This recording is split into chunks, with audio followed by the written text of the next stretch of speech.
I am beginning a brand new series that I've entitled A Biblical Worldview. And I really believe that this is going to be one of the most important things that I've ever shared.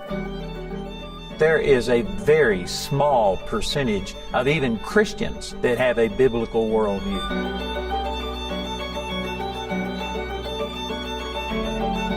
The only hope that we have is to return to the Word of God.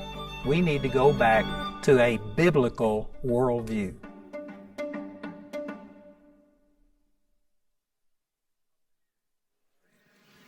Let me give some encouraging news. Is that okay? Okay, all right. Just want to check. On the life issue, as the bishop pointed out, this is the fundamental issue, because if you see human beings as created in the image of God, that directs all of your other policy. And that's why I believe we have the violence in the streets where we devalue human life, because we don't see it as being created in the image of God. Now, on the life front, I go back to the party platforms. Increasingly, there is this contrast between the two parties, where you have the Democratic Party not only now for the first time fully embracing elective abortions, but wanting you to pay for them. Since Roe v. Wade, in fact, Henry Hyde, who the Hyde Amendment is named after, in 1973 we had Roe v. Wade. In 1974, what was now called the Hyde Amendment was introduced. And so almost since the very beginning of abortion on demand in this country, there's been an understanding between the two parties that there's a moral aspect of this, and we should not force people to pay for that. The Democratic Party 4 years ago decided they were no longer a part of that deal, and they want to force taxpayers, regardless of their moral convictions, to fund abortions. And here's what we know, because it happened prior to the passage of the Hyde Amendment. What government pays for, it gets more of. So if we're funding abortions with taxpayer dollars, rest assured we're going to get more abortions. But now here's the good news.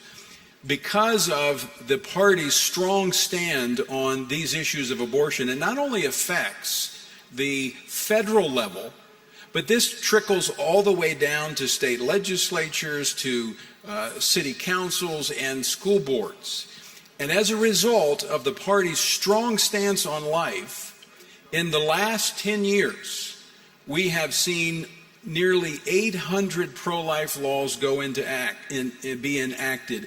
In fact, in the last 10 years, which is about, we've had Roe v. Wade since 1973, just in the last 10 years, nearly a third of all pro-life laws have been passed. We are this close to becoming a predominantly pro-life nation again. We are one Supreme Court justice away from Roe going to the ash bin of history.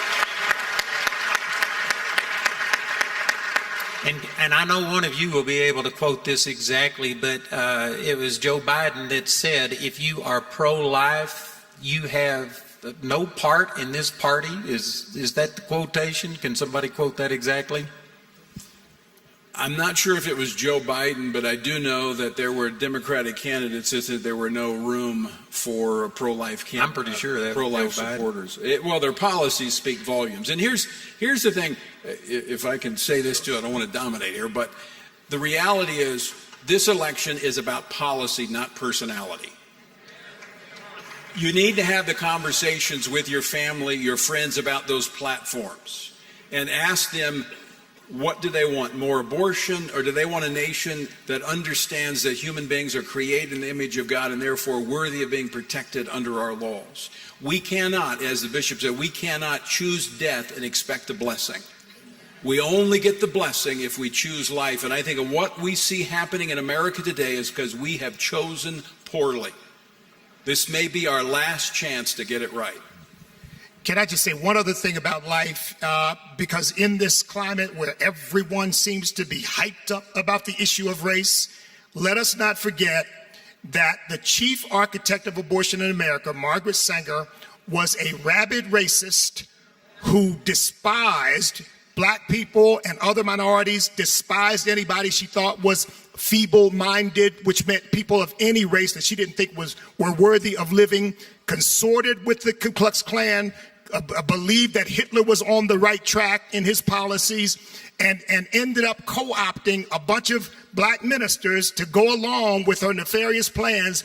And to this day, 37 to 40% of the abortions performed in America are performed on black women. I would like to see these Black Lives Matter and the Democrat Party begin to acknowledge that that is discrimination. Amen.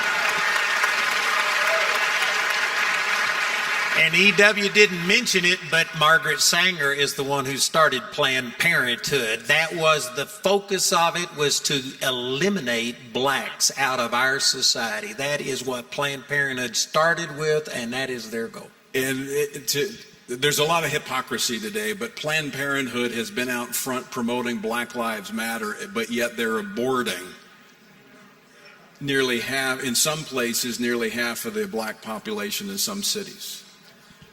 Talk about hypocrisy, and they're able to do that with a straight face.